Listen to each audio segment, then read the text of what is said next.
Welcome to Class 10 Science, Chapter 4, Carbon and its Compounds.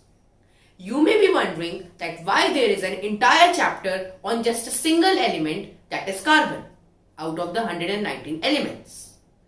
This is because carbon is very important.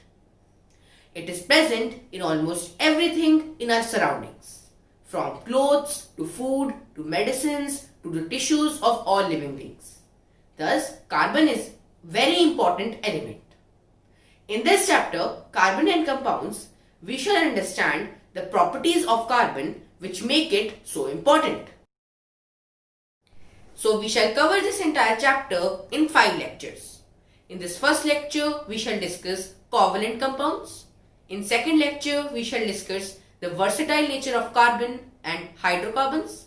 In third lecture, we shall discuss functional groups and IUPAC nomenclature. In fourth lecture, we shall discuss chemical properties of carbon. And in the fifth and last lecture, we shall discuss important carbon compounds like ethanol, ethanoic acid, soaps and detergents. So guys, welcome to the series. First, let's discuss few basic facts about carbon. So the symbol of carbon is C and carbon is a non-metal. Its atomic number is 6. This means it has 6 protons and 6 electrons, as the atomic number is the number of electrons in that element. And so the valency of carbon is 4. Now this is because as it has atomic number of 6, so its electronic configuration becomes 2, 4. And you can see that in the outermost shell, it has 4 electrons. Thus, its combining capacity, its valency is 4. Now, as its valency is 4, carbon needs to gain or lose 4 electrons to have a completely filled outermost shell and become stable. But the problem is that it cannot gain 4 electrons. This is because a nucleus with 6 protons cannot hold 10 electrons. And it cannot lose 4 electrons also. This is because this requires a large amount of energy which it doesn't have. So now I told you that there are 2 possibilities for carbon to become stable. Either it has to gain 4 electrons or it has to lose 4 electrons. But now both of these things are not possible, as I have told you. So let's see the solution to this problem.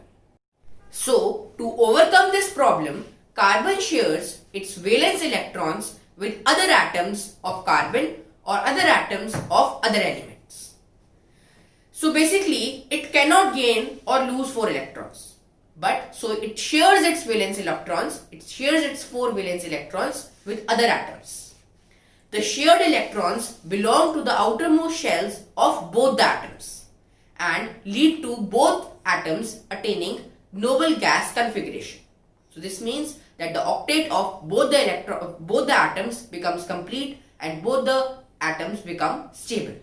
This is the meaning of noble gas configuration.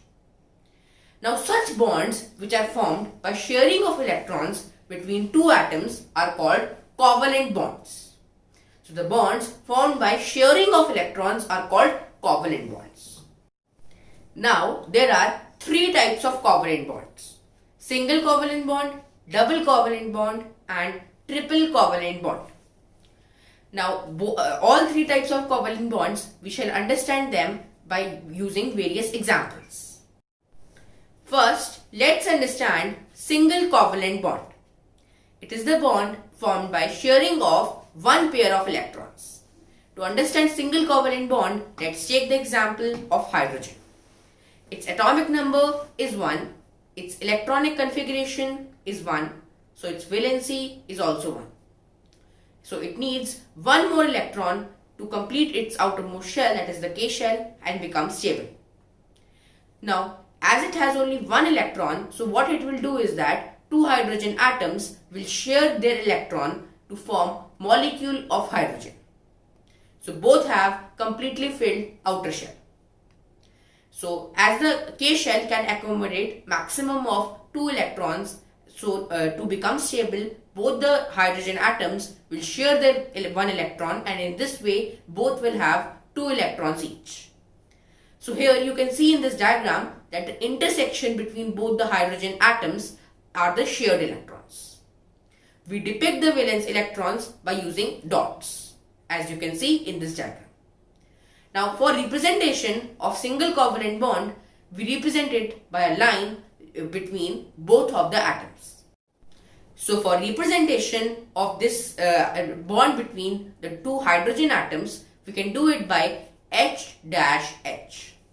Second, double covalent bond. This is the bond formed by sharing of two pairs of electrons. It is represented by two lines between the atoms. Let's understand this with the help of example of oxygen.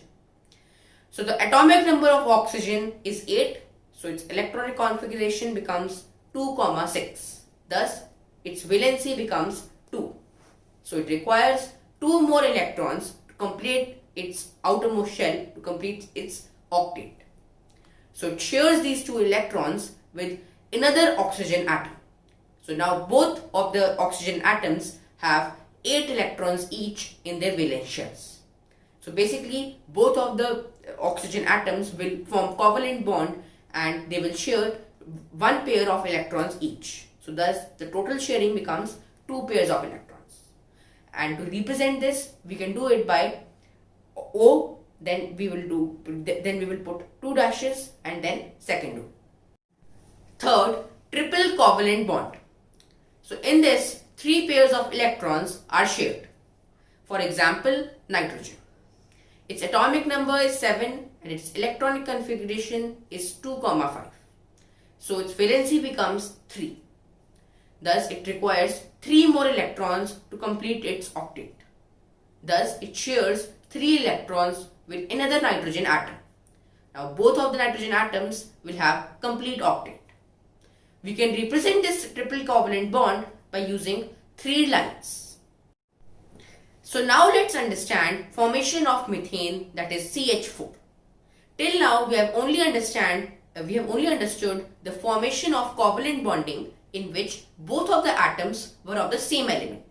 But now in methane we are having one atom of carbon and the second of hydrogen. So therefore let's see how these both will bond to form methane. So the atomic number of carbon is 6. Therefore its electronic configuration is 2, 4 and its valency is 4. Similarly, atomic number of hydrogen is 1, so its valency is 1. Now carbon requires 4 electrons to complete its octet, but hydrogen only requires 1 more electron. So both of them cannot bond in this way. So what carbon does is that carbon shares 1 electron each with 4 hydrogen atoms. So now the requirement of both carbon and hydrogen are fulfilled. Carbon shares 1 electron each with 4 hydrogen atoms. So total electrons with carbon becomes 8. Similarly, hydrogen just needs 1 electron. So all the 4 atoms of hydrogen will get 1 electron each from carbon. So all will have 2 electrons in their outermost shell. In this way, both carbon and hydrogen will be stable, and in this way they will bond to form methane. Properties of covalent compounds. First, they have weak intermolecular forces. Second, they are poor conductors of heat and electricity. And third, they generally have low melting and boiling points. Now let's understand another very important and interesting property of carbon, that is allotropy. So allotropes are the various forms in which an element can exist. So few elements exist in more than one form. These various forms of the element are called allotropes.